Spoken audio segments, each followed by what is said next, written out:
BNP চেয়ারপারসনের ব্যক্তিগত চিকিৎসক অধ্যাপক ডাক্তার শামীম আহমেদ বলেছেন, সংস্কার প্রয়োজন, তবে সময়ক্ষেপণ না করে অবিলম্বে জাতীয় নির্বাচন দিতে হবে।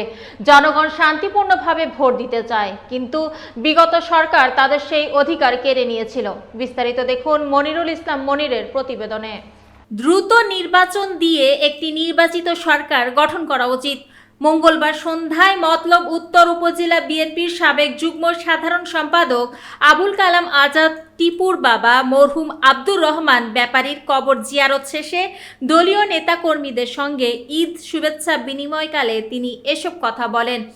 এ সময় হাসানপুর সরকারি ডিগ্রি কলেজের অধ্যক্ষ জাকির হোসেন জামাল, বিএনপি নেতা AKM তোফাজ্জল হোসেন লিটন, রাশেদ হাসান টিপু সহ নেতৃবৃন্দ উপস্থিত ছিলেন। ইন্তেকাল করেছেন, আমরা আজকে ওনাদের কবর জিয়ারত করলাম। আমরা সবার কাছে দোয়া করি, আল্লাহর কাছে দোয়া করি যাতে আল্লাহ বেহেশত নসিব করেন এবং এই টিপুকে ওনার আসলে এই